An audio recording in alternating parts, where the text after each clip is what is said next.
चौथा जब नवरात्र हो कुष्मांडा को ध्याते, जिसने रचा ब्रह्मांड ये पूजन है करवाते।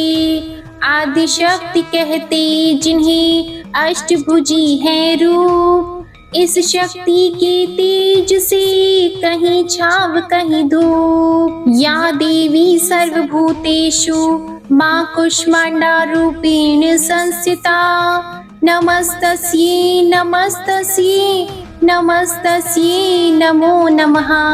ओम नमः शिवाय। जय माता दी। प्रिय भक्तजनों, आज चैत्र मास की शुक्ल पक्ष की चतुर्थी तिथि है। आज का दिन सौर मंडल की अधिष्ठात्री माता कुष्मांडा को समर्पित है। आज के दिन स्वच्छ मन से माता कुष्मांडा की कथा का श्रवण करने से रोग शोक नष्ट हो जाते हैं, यश बल सुख समृद्धि की प्राप्ति होती है, मन कर्म वचन में पवित्रता आ जाती है और माता कुष्मांडा रोग नाशिनी है, ज्ञान की प्राप्ति कराती है और बुद्धि कौशल का विकास होता है। तो आज मैं आप सभी को चैत्र नवरात्रि में सुनाने जा रही हूँ माता कुष्मांडा की बड़ी ही दुर्लभ कथा। साथ ही हम दुर्गा सप्तशती पाठ का भी श्रवण करेंगे, जिसे कथा में अनिवार्य रूप से सुना जाता है। इस दुर्गा सप्तशती पाठ को सुने बिना कथा का पूर्ण फल प्राप्त नहीं होता।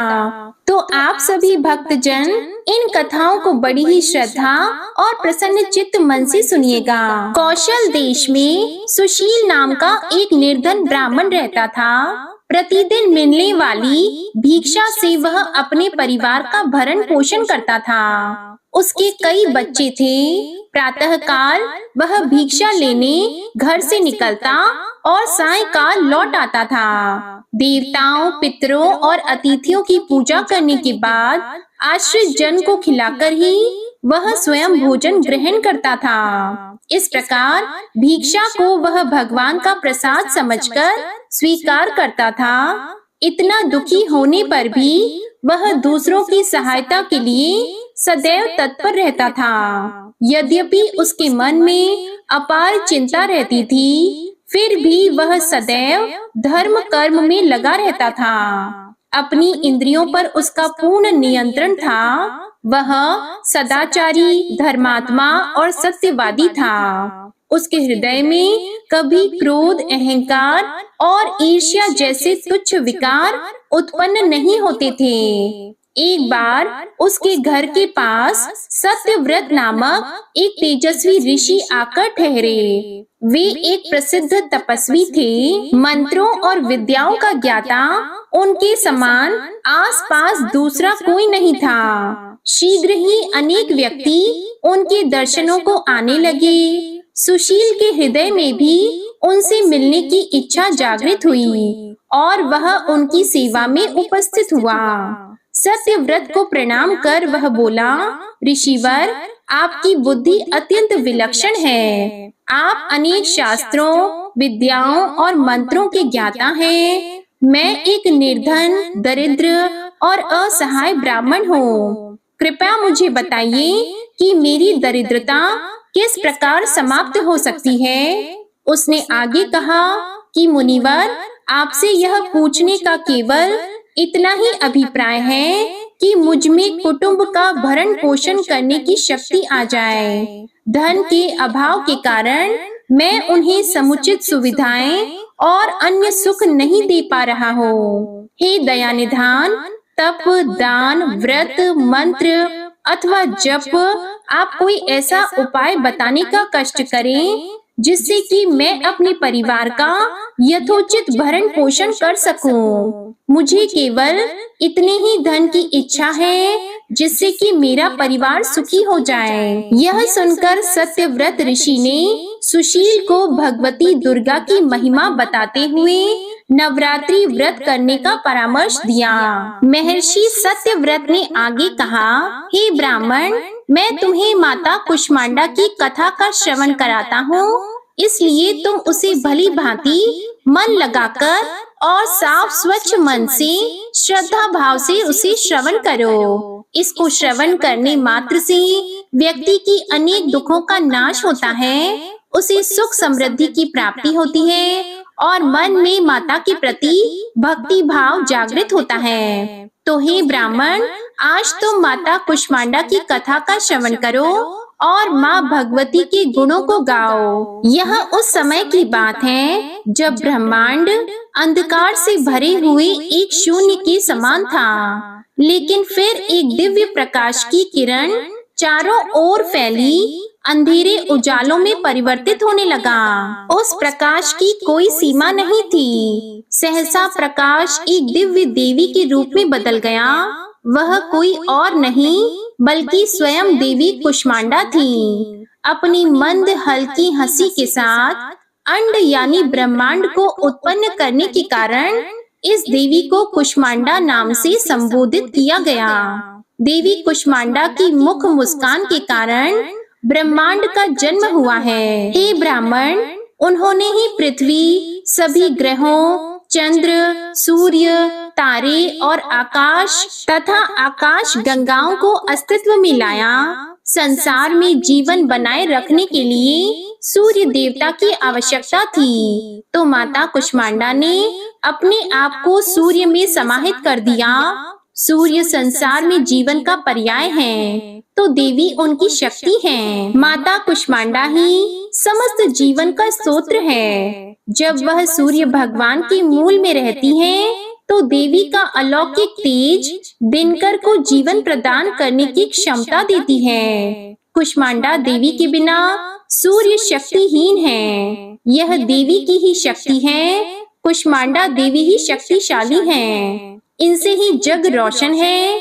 यह केवल एकमात्र ऐसी देवी है जो सूर्य मंडल के भीतर के लोक में निवास करती हैं। इनकी पूजा करके व्यक्ति अनेक कष्टों और पापों को दूर कर सकता है। हे ब्राह्मण सुशील, माता कुष्मांडा की स्तुति करने से आयु, यश, शक्ति, बुद्धि इन सब का विकास होता है और साथ ही सभी रोगों से मुक्ति मिलती है। सभी तरह की नकारात्मक शक्तियां दूर हो जाती हैं और सभी तरह के कष्ट और समस्याओं का समाधान होता है। इनकी पूजा करने से सुख, समृद्धि और उन्नति प्राप्त होती है।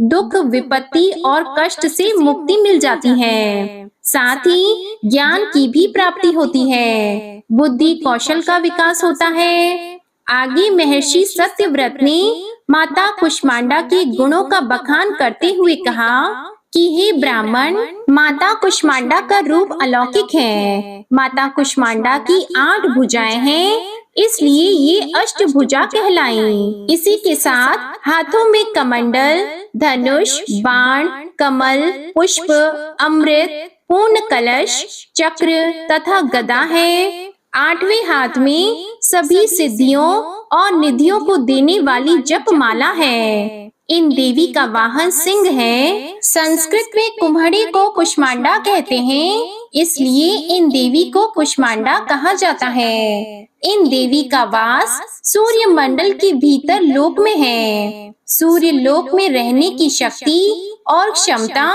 केवल इन्हीं में है, इसलिए इनके शरीर की कांति और प्रभा सूर्य के भांति ही चमकती रहती है। इनके ही तेज से 10 दिशाएं अलौकिक हैं। ब्रह्मांड की सभी वस्तुएं और प्राणियों में इन्हीं का तेज व्याप्त है। प्रिय भक्तजनों, इस तरह महर्षि सत्यव्रत ने सुशील ब्राह्मण को नवरात्रि व्रत करने का परामर्श दिया। सुशील ब्राह्मण ने सत्यव्रत को अपना गुरु बनाकर उनसे माया बीज नामक भुवनेश्वरी मंत्र की दीक्षा ली। इसके बाद नवरात्रि व्रत रखकर उस मंत्र का नियमित जप आरंभ कर दिया। उसने भगवती दुर्गा की श्रद्धा और भक्ति पूर्वक आराधना की। 9 वर्षों तक प्रत्येक नवरात्रि में वह भगवती दुर्गा की माया बीज मंत्र का निरंतर जप करता रहा। सुशील की भक्ति से प्रसन्न होकर 9वें वर्ष की नवरात्रि में अष्टमी की आधी रात को देवी भगवती साक्षात प्रकट हुई और सुशील ब्राह्मण को उसका अभीष्ट वर प्रदान करते हुए उसे संसार का समस्त वैभव, ऐश्वर्य और मोक्ष प्रदान किया। इस प्रकार भगवती दुर्गा ने प्रसन्न होकर अपने भक्त सुशील के सभी कष्टों को दूर कर दिया और उसे अतुल धन संपदा, मान सम्मान और समृद्धि प्रदान की। प्रेम से बोलिए माता कुष्मांडा की जय, दुर्गा माता की जय। ओम नमः शिवाय। प्रिय भक्तजनों, आइए अब सुनते हैं माता दुर्गा की दूसरी कथा। बहुत समय पहले की बात है, किसी गांव में एक कुम्हार अपनी पत्नी और अपने 9 महीने के बच्चे के साथ रहता था। कुम्हार माता दुर्गा का बहुत बड़ा भक्त था। कुम्हार माता दुर्गा की प्रतिमा बनाकर उसे बाजार में बेचकर अपनी जीविका चलाता था। कुम्हार और उसकी पत्नी हर रोज माता दुर्गा की पूजा किया करते थे। कहते हैं माता अपने सच्चे भक्तों की परीक्षा अवश्य लेती है। एक बार कुम्हार माँ दुर्गा की प्रतिमा बनाने के लिए मिट्टी को अपने पैरों से रोद रहा था। वह आंखें बंद करके माता दुर्गा का ध्यान करते हुए मिट्टी को रौंद रहा था। कुम्हार की पत्नी खाना बनाने में व्यस्त थी। वह अपने बच्चे को बाहर चारपाई पर सुलाकर चली गई। अचानक बच्चे की नींद खुल गई। वह बच्चा खेलते खेलते वहां आ गया जहां पर उसका पिता कुम्हार माता दुर्गा के ध्यान में मग्न होकर अपने पैरों से मिट्टी को रौंद रहा था। अचानक कुम्हार का बेटा उसके पैरों के नीचे आ गया और कुम्हार ने अपने बच्चे को ही अपने पैरों से मिट्टी के साथ रौंद दिया। कुम्हार का पैर और मिट्टी खून से सन गए। अचानक जब वह बच्चे की माँ भोजन पकाकर बाहर आई, तब उसका बच्चा चारपाई पर नहीं मिला। इसलिए वह अपने पति के पास पहुंची जहां वह मिट्टी को रौंद रहा था। अचानक उसका ध्यान कुम्हार के पैर पर गया। वह कुम्हार के हाथ को पकड़कर मिट्टी से बाहर खींच लेती है। तब जाकर कुम्हार अपने होशो हवास में आता है। यह देखकर कुम्हार और उसकी पत्नी बेटे को हाथ में लेकर रोने लगी कि मैंने यह क्या कर दिया, अपने ही बच्चे को मार दिया। माता दुर्गा की प्रतिमा के सामने जाकर वह रोने और गिड़गिड़ाने लगा। कुम्हार बोला कि मैं तो आपके ही ध्यान में मग्न था। यदि हमारा बच्चा हमें नहीं मिला तो हम दोनों अपनी जान दे देंगे। माता दुर्गा दोनों की प्रार्थना सुनकर प्रकट हुई। उसी मिट्टी से एक कुम्हार के बच्चे जैसा एक पुतला तैयार किया और माता रानी ने अपनी शक्ति से उस पुतले में प्राण डाल दिए। कुम्हार और उसकी पत्नी अपने बच्चे को पाकर बहुत प्रसन्न हुए और माता रानी का जयकारा लगाने लगे। देवी माँ अपने भक्तों की परीक्षा अवश्य लेती है, तो एक बार प्रेम से बोलिए माँ भवानी की जय। ओम नमः शिवाय। जय माता दुर्गा। तो आज मैं अब आपको सुना रही हूँ नवरात्रि में सुनी जाने वाली श्री दुर्गा सप्तशती पाठ का अध्याय 1, 2 और 3 का वर्णन। तो सबसे पहले आप सुनिए अध्याय 1। इस अध्याय में मेधा ऋषि का राजा सुरथ और समाधि का देवी की महिमा बताने का वर्णन है। महर्षि मार्कंडेय जी बोले, सूर्य के पुत्र सावर्णी की उत्पत्ति की कथा विस्तार पूर्वक कहता हूँ, सुनो। सावर्णी महामाया की कृपा से जिस प्रकार मनवंतर के स्वामी हुए, उसका भी हाल सुनो। पहले स्वरोचिष नामक राज्य था। वह प्रजा को अपने पुत्र के समान मानते थे, तो भी कोलाद विध्वंसी राजा उनके शत्रु बन गए। दुष्टों को दंड देने वाले राजा सुरथ की उनके साथ लड़ाई हुई। कोला विध्वंसियों की संख्या में कम होने पर भी राजा सुरथ युद्ध में उनसे हार गए। तब वह अपनी नगर में आ गए। केवल अपने देश का राज्य ही उनके पास रह गया और वह उसी देश के राजा होकर राज्य करने लगे, किंतु उनके शत्रुओं ने उन पर वहां आक्रमण किया। राजा को बलहीन देखकर उसके दुष्ट मंत्रियों ने राजा की सेना और खजाना अपने अधिकार में कर लिया। राजा सुरथ अपने राज्य अधिकार को हार कर शिकार खेलने के बहाने घोड़े पर सवार होकर वहां से एक भयंकर वन की ओर चले गए। उस वन में उन्होंने महर्षि मेधा का आश्रम देखा। वहां मेधा महर्षि अपने शिष्यों तथा मुनियों से सुशोभित बैठे हुए थे और वहां कितने ही हिंसक जीव परम शांति भाव से रहते थे। राजा सुरथ ने महर्षि मेधा को प्रणाम किया और महर्षि ने भी उनका उचित सत्कार किया। राजा सुरथ महर्षि के आश्रम में कुछ समय तक ठहरे। अपने नगर की ममता के आकर्षण से राजा अपने मन में सोचने लगे, पूर्व काल में पूर्वजों ने जिस नगर का पालन किया था वह आज मेरे हाथ से निकल गया। मेरे दुष्ट एवं दुरात्मा मंत्री मेरे नगर की अब धर्म से रक्षा कर रहे होंगे या नहीं। मेरा प्रधान हाथी जो कि सदा मद की वर्षा करने वाला और शूरवीर था, मेरे वैरियों के वश में होकर न जाने क्या दुख भोग रहा होगा। मेरे आज्ञाकारी नौकर जो मेरी कृपा से धन और भोजन पाने से सदैव सुखी रहते थे और मेरे पीछे पीछे चलते थे, वह अब निश्चय ही दुष्ट राजाओं का अनुसरण करते होंगे तथा मेरे दुष्ट एवं दुरात्मा मंत्रियों द्वारा व्यर्थ ही धन को व्यय करने से संचित किया हुआ मेरा खजाना एक दिन अवश्य खाली हो जाएगा। इस प्रकार की बहुत सी बातें सोचता हुआ राजा निरंतर दुखी रहने लगा। एक दिन राजा सुरथ ने महर्षि मेधा के आश्रम के निकट एक वैश्य को देखा। राजा ने उससे पूछा, भाई तुम कौन हो? यहाँ तुम्हारे आने का क्या कारण है? और तुम मुझे शोकग्रस्त अनमने से दिखाई देते हो, इसका क्या कारण है? राजा के यह नम्र वचन सुनकर वैश्य ने महाराज सुरथ को प्रणाम करके कहा। वैश्य बोला, राजन मेरा नाम समाधि है, मैं धनियों के कुल में उत्पन्न एक वैश्य हूँ। मेरे दुष्ट स्त्री पुत्र आदिकों ने लोभ से मेरा सब धन छीन लिया है और मुझे घर से निकाल दिया है। मैं इस तरह से दुखी होकर इस वन में चला आया हूँ और यहाँ रहता हुआ मैं इस बात को भी नहीं जानता कि अब घर में इस समय सब कुशल हैं या नहीं। यहाँ मैं अपने परिवार का आचरण संबंधी कोई समाचार भी नहीं पा सकता कि वह घर में इस समय कुशल पूर्वक है या नहीं। मैं अपने पुत्रों के संबंध में यह भी नहीं जानता कि वह सदाचारी है या दुराचार में फंसे हुए हैं। राजा बोले, जिस धन के लोभी स्त्री पुत्रों ने तुम्हें घर से निकाल दिया है, फिर भी तुम्हारा मन उनसे क्यों प्रेम करता है? वैश्य ने कहा, मेरे विषय में आपका ऐसा कहना ठीक है, किंतु मेरा मन इतना कठोर नहीं है। यद्यपि उन्होंने धन के लोभ में पड़कर पितृ स्नेह को त्याग कर मुझे घर से निकाल दिया है, तो भी मेरे मन में उनके लिए कठोरता नहीं आती।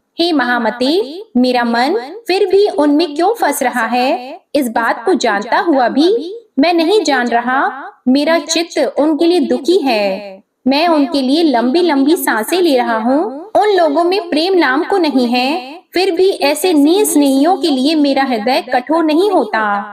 महर्षि मार्कंडेय जी ने कहा, हे ब्राह्मण, इसके पश्चात महाराज सुरथ और वह वैश्य दोनों महर्षि मेधा के समीप गए और उनके साथ यथा योग्य न्याय संभाषण करके दोनों ने वार्ता आरंभ की। राजा बोले, हे भगवान, मैं आपसे एक बात पूछना चाहता हूँ, सो आप कृपा करके मुझे बताइए। मेरा मन अधीन नहीं है, इससे मैं बहुत दुखी हूँ। राज्य धन आदि की चिंता अभी तक मुझे बनी हुई है और मेरी यह ममता अज्ञानियों की तरह बढ़ती ही जा रही है। और यह समाधि नामक वैश्य भी अपने घर से अपमानित होकर आया है। इसके स्वजनों ने भी इसे त्याग दिया है। स्वजनों से त्यागा हुआ भी यह उनसे हार्दिक प्रेम रखता है। इस तरह हम दोनों ही दुखी हैं। हे महाभाग, उन लोगों के अवगुणों को देखकर भी हम दोनों के मन में उनके लिए ममता जनित आकर्षण उत्पन्न हो रहा है। हमारे ज्ञान रहते हुए भी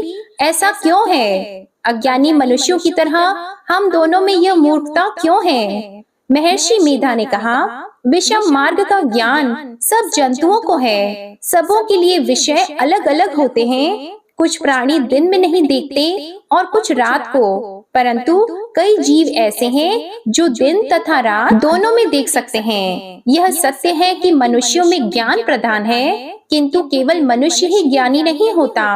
पशु पक्षी आदि भी ज्ञान रखते हैं। जैसे यह पशु पक्षी ज्ञानी हैं, वैसे ही मनुष्यों का ज्ञान है, और जो ज्ञान मनुष्यों में वैसे ही पशु पक्षियों में है, तथा अन्य बातें भी दोनों में एक जैसी पाई जाती हैं। ज्ञान होने पर भी इन पक्षियों की ओर देखो कि अपनी भूख से पीड़ित बच्चों की चोंच में कितने प्रेम से अन्न के दाने डालते हैं। हे राजन, ऐसा ही प्रेम मनुष्यों में अपनी संतान के प्रति भी पाया जाता है। लोभ के कारण अपने उपकार का बदला पाने के लिए मनुष्य पुत्रों की इच्छा करते हैं और इस प्रकार मोह के गड्ढे में गिरा करते हैं। भगवान श्री हरि की जो माया है, उसी से यह संसार मोहित हो रहा है। इसमें आश्चर्य की कोई बात नहीं, क्योंकि वह भगवान विष्णु की योग निद्रा है। यह माया ही तो है जिसके कारण संसार मोह में जकड़ा हुआ है। यही महामाया भगवती देवी ज्ञानियों के चित्त को बलपूर्वक खींचकर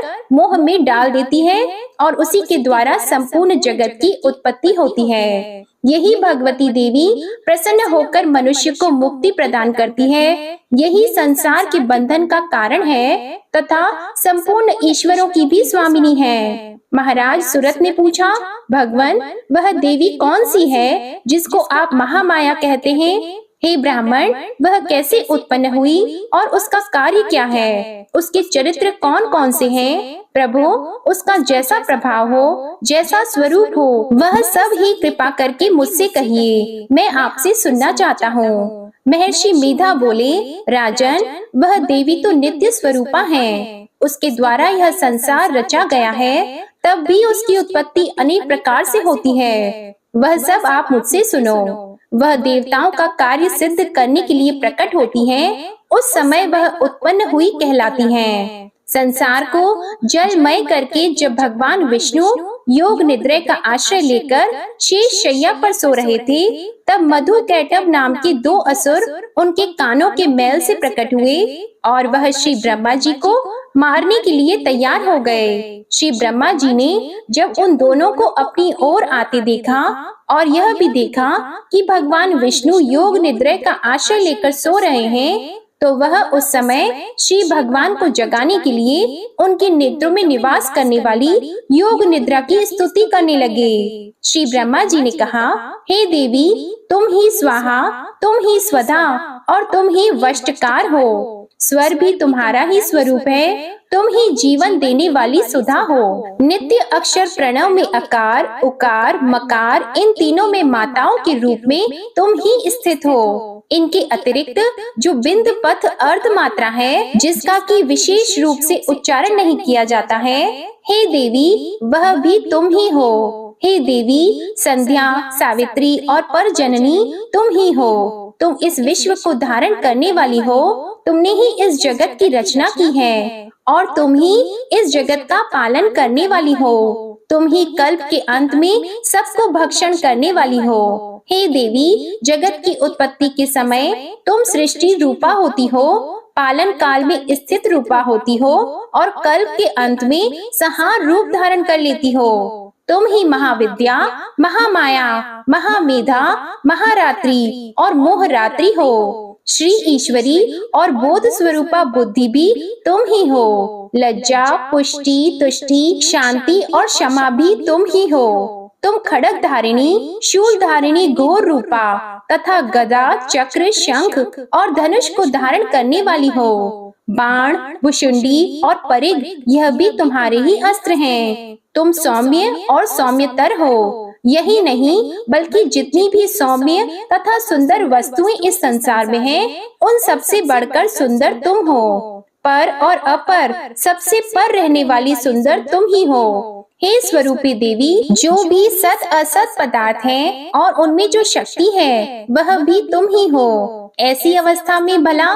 तुम्हारी स्तुति कौन कर सकता है? इस संसार की सृष्टि, पालन और संहार करने वाले जो भगवान हैं, उनको भी जब तुमने निद्रा के वशीभूत कर दिया है, तो फिर तुम्हारी स्तुति कौन कर सकता है? मुझे भगवान विष्णु और भगवान शंकर को शरीर धारण कराने वाली तुम ही हो। तुम्हारी स्तुति करने की शक्ति किसमें है? हे देवी, तुम तो अपने इन उदार प्रभावों के कारण ही प्रशंसनीय हो। मधु और कैटब जो भयंकर असुर हैं, इन्हें मोह में डाल दो और श्री हरि भगवान विष्णु को भी जल्दी जगा दो और उनमें इनको मार डालने की बुद्धि भी उत्पन्न कर दो। महर्षि मेधा बोले, हे राजन, जब श्री ब्रह्मा जी ने देवी से इस प्रकार स्तुति करके भगवान को जगाने तथा मधु और कैटब को मारने के लिए कहा, तो वह भगवान श्री विष्णु के नेत्र, मुख, नासिका, बाहु, हृदय और वक्ष स्थल से निकलकर ब्रह्मा जी के सामने खड़ी हो गईं। उनका ऐसा करना था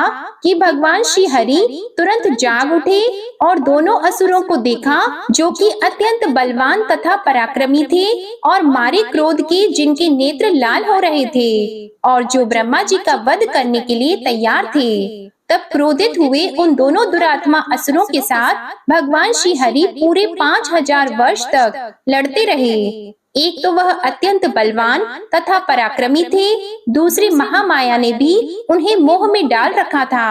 अतः वह श्री भगवान से कहने लगे, हम दोनों तुम्हारी वीरता से अत्यंत प्रसन्न हैं, तुम हमसे कोई वर मांगो। तब भगवान ने कहा, यदि तुम मुझ पर प्रसन्न हो तो अब तुम मेरे हाथों से मर जाओ। बस इतना सा ही वर मैं तुमसे मांगता हूँ, यहाँ दूसरे वर से क्या प्रयोजन है। महर्षि मेधा बोले, इस तरह से जब वह धोखे में आ गए और अपने चारों ओर जल ही जल देखा, तो भगवान श्री हरि से कहने लगे, जहाँ पर जल न हो, सूखी जमीन हो, उसी जगह हमारा वध कीजिए। महर्षि मेधा कहते हैं, तथास्तु कहकर भगवान श्री हरि ने उन दोनों को अपनी जांघ पर लिटाकर उन दोनों के सिर काट डाले। इस तरह से यह देवी श्री ब्रह्मा जी की स्तुति करने पर प्रकट हुई थी। अब तुमसे उनके प्रभाव का वर्णन करता हूँ, सुनो। जय जगत जननी माँ, जय अम्बे भवानी। ओम नमः शिवाय। प्रिय भक्त जनों, प्रथम अध्याय का पाठ समाप्त हुआ।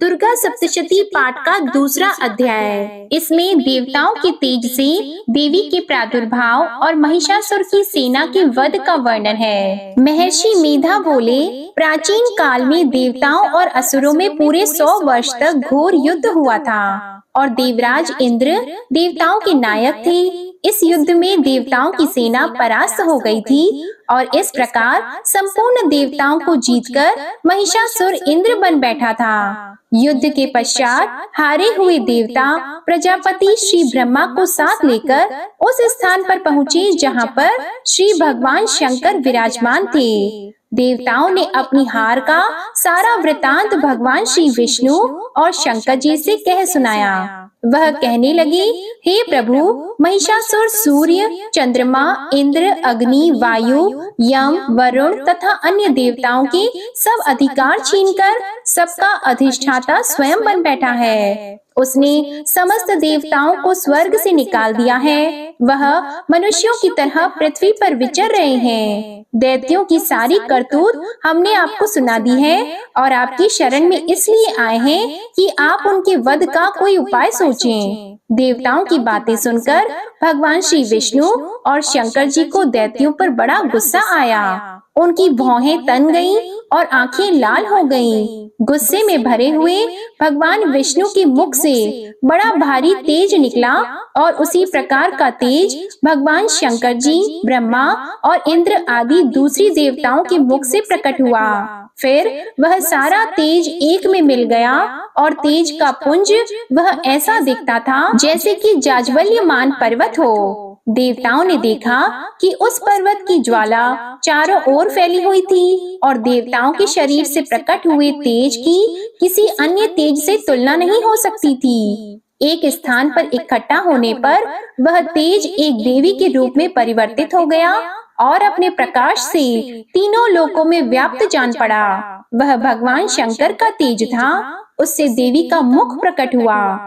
यमराज के तेज से उसके शरीर के बाल बने। भगवान श्री विष्णु के तेज से उसकी भुजाएं बनी और चंद्रमा के तेज से दोनों स्तन और इंद्र के तेज से जंघा तथा पिंडली बनी और पृथ्वी के तेज से नितंब भाग बना।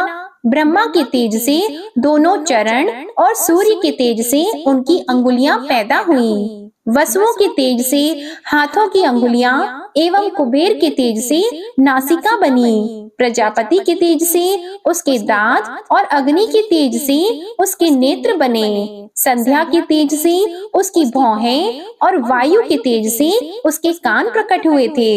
इस प्रकार उस देवी का प्रादुर्भाव हुआ था। महिषासुर से पराजित देवता उस देवी को देखकर अत्यंत प्रसन्न हुए। भगवान शंकर जी ने अपने त्रिशूल से एक त्रिशूल निकालकर उस देवी को दिया और भगवान विष्णु ने अपने चक्र में से एक चक्र निकालकर उस देवी को दिया। वरुण ने देवी को शंख भेंट किया, अग्नि ने इसे शक्ति दी, वायु ने उसे धनुष और बाण दिए, सहस्त्र नेत्रों वाले श्री देवराज इंद्र ने उसे अपने वज्र से उत्पन्न करके वज्र दिया और ऐरावत हाथी का एक घंटा उतारकर देवी को भेंट किया। यमराज ने उसे काल दंड में से एक दंड दिया, वरुण ने उसे पाश दिया, प्रजापति ने उस देवी को स्फटिक की माला दी और ब्रह्मा जी ने उसे कमंडलू दिया। सूर्य ने देवी के समस्त रोमों में अपनी किरणों का तेज भर दिया। काल ने उसे चमकती हुई ढाल और तलवार दी और उज्जवल हार और दिव्य वस्त्र उसे भेंट किए और इनके साथ ही उसने दिव्य चूड़ामणि दी, 2 कुंडल, कंकड़, उज्जवल अर्धचंद्र, बाहों के लिए बाजूबंद, चरणों के लिए नुपुर, गले के लिए सुंदर हंसली और अंगुलियों के लिए रत्नों की बनी हुई अंगूठियां उसे दी। विश्वकर्मा ने उनको फरसा दिया और उसके साथ ही कई प्रकार के अस्त्र और अभेद्य कवच दिए और इसके अतिरिक्त उसने कभी न कुम्हालने वाले सुंदर कमलों की मालाएं भेंट की। समुद्र ने सुंदर कमल का फूल भेंट किया, हिमालय ने सवारी के लिए सिंह और तरह तरह के रत्न देवी को भेंट किए। यक्षराज कुबेर ने मधु से भरा हुआ पात्र और शेष नाग ने उन्हें बहुमूल्य मणियों से विभूषित नागहार भेंट किया। इसी तरह दूसरे देवताओं ने भी उसे आभूषण और अस्त्र देकर उसका सम्मान किया। इसके पश्चात देवी ने उच्च स्वर से गर्जना की। उसके इस भयंकर नाद से आकाश गूंज उठा। देवी का वह उच्च स्वर से किया हुआ सिंहनाद समा न सका।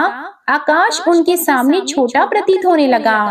उससे बड़े जोर की प्रतिध्वनि हुई, जिससे समस्त विश्व में हलचल मच गई और समुद्र कांप उठे, पृथ्वी डोलने लगी और सबके सब पर्वत हिलने लगे। देवताओं ने उस समय प्रसन्न होकर सिंह वाहिनी जगतमयी देवी से कहा, देवी तुम्हारी जय हो। इसके साथ महर्षियों ने भक्ति भाव से विनम्र होकर उनकी स्तुति की। संपूर्ण त्रिलोकी को शोक मग्न देखकर दैत्य गण अपनी सेनाओं को साथ लेकर और हथियार आदि सजाकर उठ खड़े हुए। महिषासुर के क्रोध की कोई सीमा नहीं थी। उसने क्रोध में भरकर कहा, यह सब क्या उत्पात है। फिर वह अपनी सेना के साथ उस ओर दौड़ा जिस ओर से भयंकर नाद का शब्द सुनाई दिया था और आगे पहुंचकर उसने देवी को देखा, जो कि अपनी प्रभा से तीनों लोगों को प्रकाशित कर रही थी। उसके चरणों के भार से पृथ्वी दबी जा रही थी। माथे के मुकुट से आकाश में एक रेखा सी बन रही थी और उसके धनुष के टंकार से सब लोग क्षुब्ध हो रहे थे। देवी अपनी सहस्त्रों भुजाओं को संपूर्ण दिशाओं में फैलाए खड़ी थी। इसके पश्चात उनका दैत्यों के साथ युद्ध छिड़ गया और कई प्रकार के अस्त्र शस्त्रों से सब की सब दिशाएं उद्भासित होने लगी। महिषासुर की सेना का सेनापति चिक्षुर नामक एक महान असुर था। वह आगे बढ़कर देवी के साथ युद्ध करने लगा और दूसरे दैत्यों की चतुरंगिनी सेना साथ लेकर चामर भी लड़ने लगा और 60,000 महारथियों को साथ लेकर उदग्र नामक महादैत्य आकर युद्ध करने लगा और महाहनु नामक असुर 1 करोड़ रथियों को लेकर, असिलोमा नामक असुर 5 करोड़ सैनिकों को साथ लेकर युद्ध करने लगा। वाशकल नामक असुर 60 लाख असुरों के साथ युद्ध में आ डटा।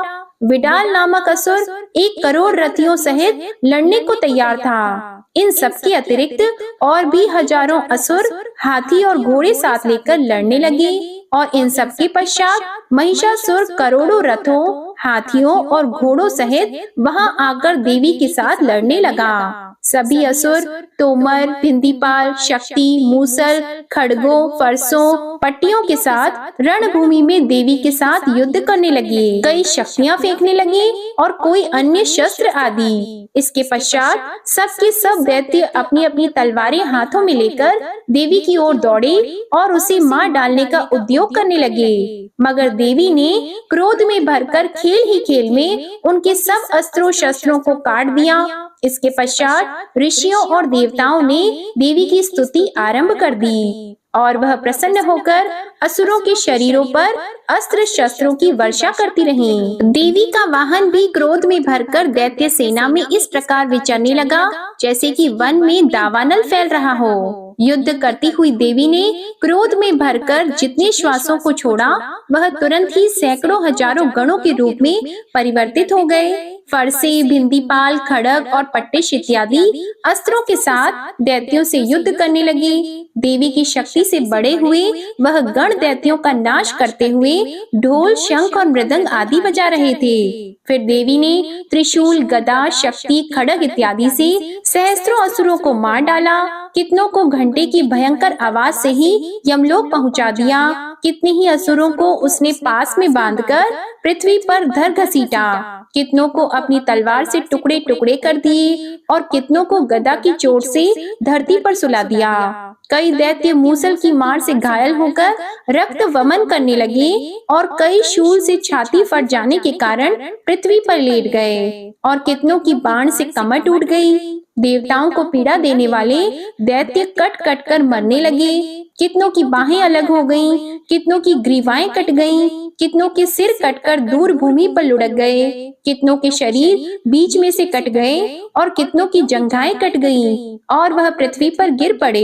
कितने ही सिरों और पैरों के कटने पर भी भूमि पर से उठ खड़े हुए और शस्त्र हाथ में लेकर देवी से लड़ने लगे और कई दैत्यगण भूमि में बाजों की ध्वनि के साथ नाच रहे थे। कई असुर जिनके सिर कट चुके थे बिना सिर के धड़ से ही हाथ में शस्त्र लिए हुए लड़ रहे थे। दैत्य रह रह कर ठहरो ठहरो कहते हुए देवी को युद्ध के लिए ललकार रहे थे। जहाँ पर यह घोर संग्राम हुआ था वहाँ की भूमि रथ, हाथी, घोड़े और असुरों की लाशों से भर गई थी और असुर सेना के बीच में रक्तपात होने के कारण रुधिर की नदियां बह रही थीं। और इस तरह देवी ने असुरों की विशाल सेना को क्षण भर में इस तरह से नष्ट कर डाला जैसे तृण काष्ठ के बड़े समूह को अग्नि नष्ट कर डालती है। और देवी का सिंह भी गर्दन के बालों को हिलाता हुआ और बड़ा शब्द करता हुआ असुरों के शरीरों से मानो उनके प्राणों को ढूंढ रहा था।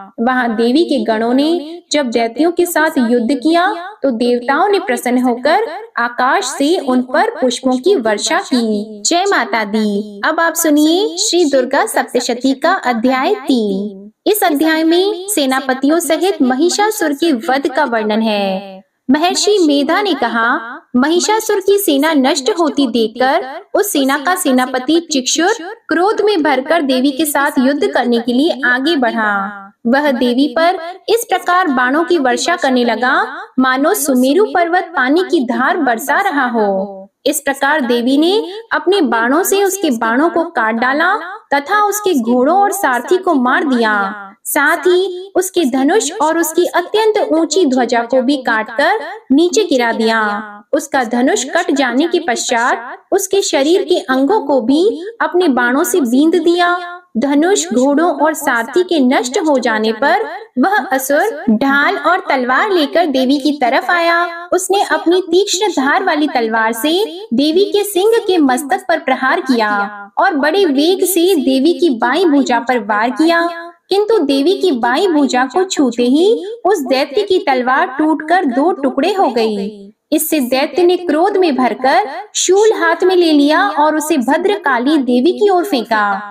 देवी की ओर आता हुआ वह शूल आकाश से गिरते हुए सूर्य के समान प्रज्वलित हो उठा। उस शूल को अपनी ओर आते हुए देखकर देवी ने भी शूल छोड़ा और महाअसुर के शूल के 100 टुकड़े कर दिए और साथ ही महाअसुर के प्राण भी हर लिए। चिक्षुर के मरने पर देवताओं को दुख देने वाला चामर नामक दैत्य हाथी पर सवार होकर देवी से लड़ने के लिए आया और उसने आने के साथ ही शक्ति से प्रहार किया। किंतु देवी ने अपनी हुंकार से ही उसे तोड़कर पृथ्वी पर डाल दिया। शक्ति को टूटा हुआ देखकर दैत्य ने क्रोध से लाल होकर शूल को चलाया, किंतु देवी ने उसको भी काट दिया। इतने में देवी का वह सिंह उछलकर हाथी के मस्तक पर सवार हो गया और दैत्य के साथ बहुत ही तीव्र युद्ध करने लगा। फिर वह दोनों लड़ते हुए हाथी पर से पृथ्वी पर आ गिरे और दोनों बड़े क्रोध से लड़ने लगे। फिर सिंह बड़े जोर से आकाश की ओर उछला और जब पृथ्वी की ओर आया तो अपने पंजे से चामर का सिर धड़ से अलग कर दिया। क्रोध से भरी हुई देवी ने शिला और वृक्ष आदि की चोटों से उदग्र को भी मार दिया। कराल को दांतों, मुक्कों और थप्पड़ों से चूर्ण कर डाला। क्रोधित हुई देवी ने गदा के प्रहार से उद्यत दैत्य को मार गिराया। भिंदीपाल से वाष्पकल को, बाणों से ताम्र तथा अंधक को मौत के घाट उतार दिया। तीनों नेत्रों वाली परमेश्वरी ने त्रिशूल से उग्रास्य, उग्रवीर्य और महाहनु नामक राक्षसों को मार गिराया। उसने अपनी तलवार से विडाल नामक दैत्य का सिर काट डाला तथा अपने बाणों से दुर्धर और दुर्मुख राक्षसों को यमलोक को पहुंचा दिया। इस प्रकार जब महिषासुर ने देखा कि देवी ने मेरी सेना को नष्ट कर दिया है, तो वह भैंसे का रूप धारण कर देवी के गणों को दुख देने लगा। उन गणों में कितनों को उसने मुख के प्रहार से, कितनों को खुरों से, कितनों को पूंछ से, कितनों को सींगों से, बहुतों को दौड़ने के वेग से, अनेकों को सिंहनाद से, कितनों को चक्कर देकर और कितनों को श्वास वायु के झोंकों से पृथ्वी पर गिरा दिया। वह दैत्य इस प्रकार गणों की सेना को गिराकर देवी के सिंह को मारने के लिए दौड़ा। इस पर देवी को बड़ा गुस्सा आया। उधर दैत्य भी क्रोध में भरकर धरती को खुरों से खोदने लगा तथा सींगों से पर्वत को उखाड़ उखाड़ कर धरती पर फेंकने लगा और मुख से शब्द करने लगा। महिषासुर के वेग से चक्कर देने के कारण पृथ्वी क्षुब्ध होकर फटने लगी। उसकी पूंछ से टकराकर समुद्र चारों ओर फैलने लगा। हिलते हुए सींगों के आघात से मेघ खंड खंड हो गए और श्वास से आकाश में उड़ते हुए पर्वत फटने लगे।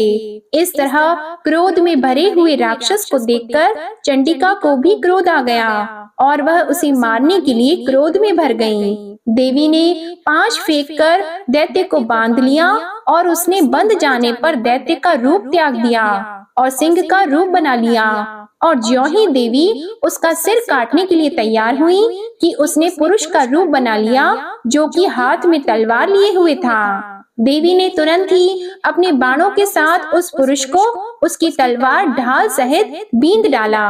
इसके पश्चात वह हाथी के रूप में दिखाई देने लगा और अपनी लंबी सूंड से देवी के सिंग को खींचने लगा और गरजने लगा। देवी ने अपनी तलवार से उसकी सूंड काट डाली। तब राक्षस ने एक बार फिर भैंसे का रूप धारण कर लिया और पहले की तरह चर अचर जीवों सहित समस्त त्रिलोकी को व्याकुल करने लगा। इसके पश्चात क्रोध में भरी हुई देवी बारंबार उत्तम मधु का पान करने लगी और लाल लाल नेत्र करके हंसने लगी। उधर बलवीर्य तथा मद से क्रोधित हुआ दैत्य भी गरजने लगा। अपने सींगों से देवी पर पर्वतों को फेंकने लगा। देवी अपने बाणों से उसके फेंके हुए पर्वतों को चूर्ण करती हुई बोली, ओ मूढ़, जब तक मैं मधुपान कर रही हूँ तब तू गरज ले, और इसके पश्चात मेरे हाथों तेरी मृत्यु हो जाने पर देवता गरजेंगे। महर्षि मेधा ने कहा। यों कहकर देवी उछलकर उस दैत्य पर जा चढ़ी और उसको अपने पैर से दबाकर शूल से उसके गले पर आघात किया। देवी के पैर से दबने पर भी दैत्य अपने दूसरे रूप से अपने मुख से बाहर होने लगा। अभी वह आधा ही बाहर निकला था कि देवी ने अपने प्रभाव से उसे रोक दिया। जब वह आधा निकला हुआ ही दैत्य युद्ध करने लगा तो देवी ने अपनी तलवार से उसका सिर काट डाला। इसके पश्चात सारी राक्षस सेना हाहाकार करती हुई वहां से भाग खड़ी हुई और सब देवता अत्यंत प्रसन्न हुए तथा ऋषियों महर्षियों सहित देवी की स्तुति करने लगे। गंधर्व राज गान करने लगे तथा अप्सराएं नृत्य करने लगी। प्रेम से बोलिए जय माँ दुर्गा, जय माता अंबिका, ओम नमः शिवाय। प्रिय भक्त जनों, दुर्गा सप्तशती का अध्याय 3 समाप्त हुआ। उम्मीद करती हूँ आज की ये कथा आपको बेहद पसंद आई होगी। अगर पसंद आई हो तो वीडियो को लाइक कीजिएगा, शेयर कीजिएगा और हमारी चैनल को सब्सक्राइब कीजिएगा और कमेंट में जय माता कुष्मांडा, जय माता दी, जय माँ दुर्गा अवश्य लिखिएगा। आपका जीवन सुख समृद्धि से भरा रहे और आप सदा निरोगी रहें। इसी कामना के साथ आज आपसे विदा लेते हैं। मिलते हैं नेक्स्ट वीडियो में, तब तक के लिए आप सभी को मेरा नमस्कार।